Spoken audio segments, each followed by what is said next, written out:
I mean, presidential medals are all well and good, but obviously nothing compared to being crowned Miss Moomba in Melbourne in 1984. I got to be the queen of the day, Miss Moomba, and what a ring to that.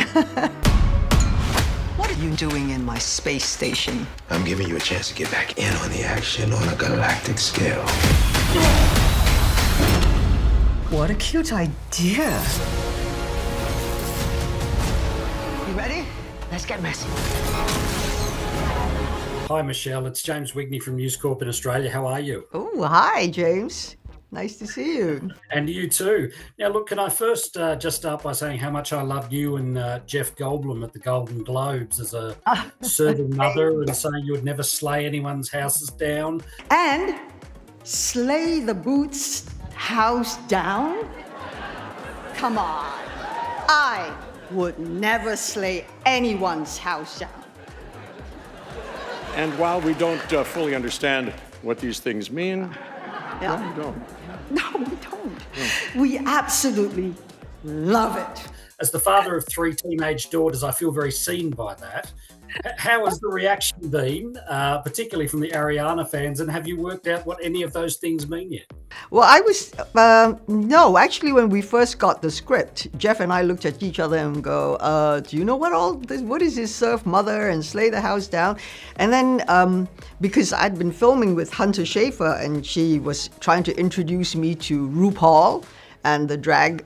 So she said, yeah, that's basically where that old slang, talk comes from. So I go like, okay. I also wanted to say congratulations on winning your Presidential Medal of Freedom last year, in part for continuing to shatter stereotypes and glass ceilings. What did that mean to you? When I first got the message, I must admit, I thought someone was playing a prank on me. I was like, what? No, come on, guys.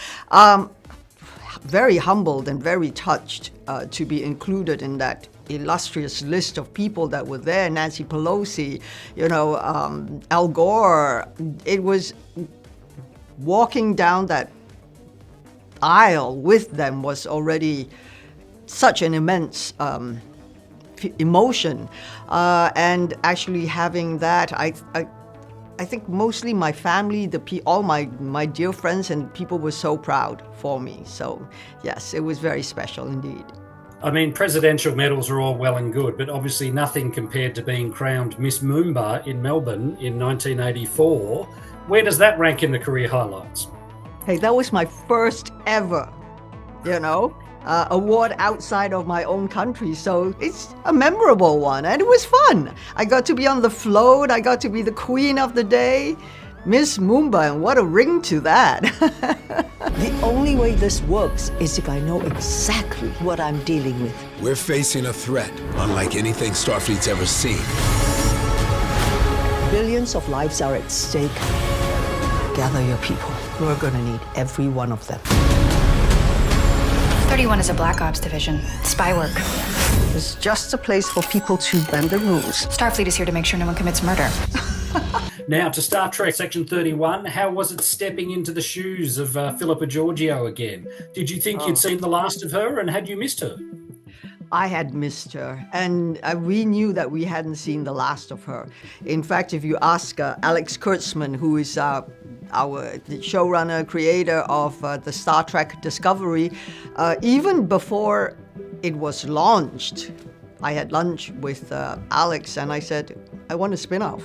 I want to do the Section 31 with Philippa Georgiou, because I knew that this character was so special, and especially for an actor to be able to, that kind of darkness, murder and mayhem, but at the same time have fun and have fashion. It was like a culmination of so many aspects and complexities that it was just too good to let it, go away. So Alex and I pursued this with Tunde, with our director, and then Alex found Craig to write the script, and he had been working on it for 2 years. So that was not a character I was ever willing to let go of. You don't answer her questions directly, she will punch you in your face. What? You said that she was going to be doing the face punching! I lied. I thought the description of her as a bad bitch was pretty spot on. Oh yeah, This, hell yes, we love I that. mean, this We this all went, this we coming all off the back. reacted. This coming off the back of Wicked and Madame Morrible, are you in your bad bitch era now? And is there a certain freedom that comes with playing a villain? I think it is very, very fun to be able to do that. I think it's very different. In Wicked, it's not so much about the humor of Madame Morrible. It's about the ambition, the strong desire that you are willing to take everyone out because she is truly the Wicked Witch. There are only two witches in Wicked.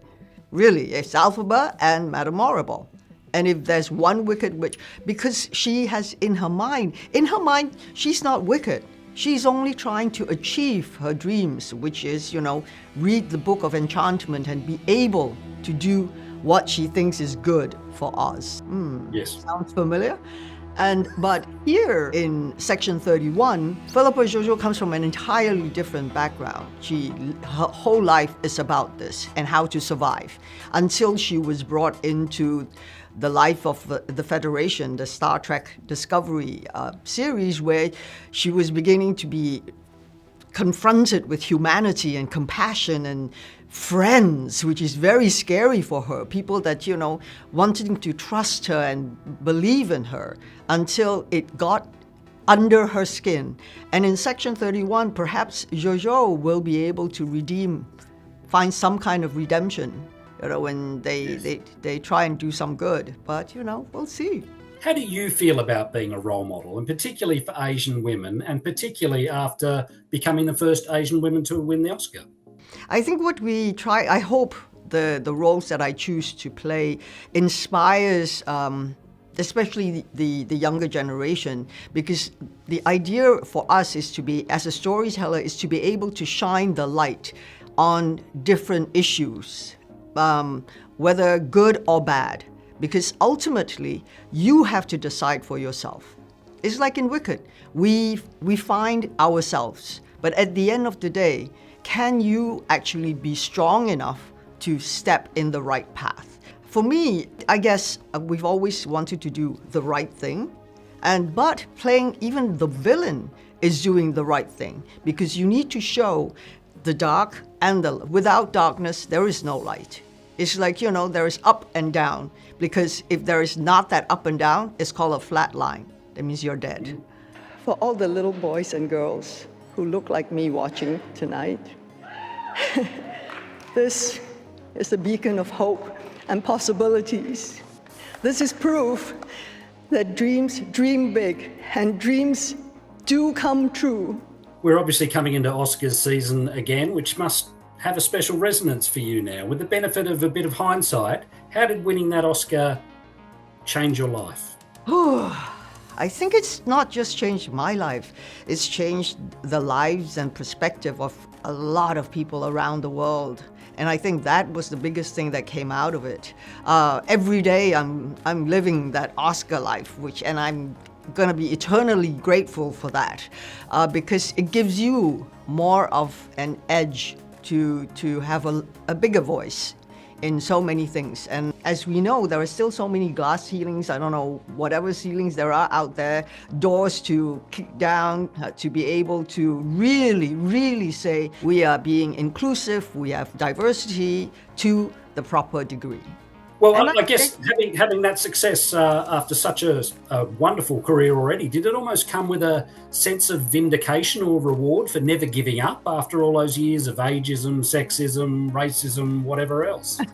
All the isms. So what it is like a sense of, see, it can be done. The reality is you should never give up on your dreams. You should never give up, because when you're the first person that can say no, and if you say no, there's no other way, right, to go. So never give up. As long as you have that passion and you believe in your dream. 5, 4, 3, 2, 1. We survive together.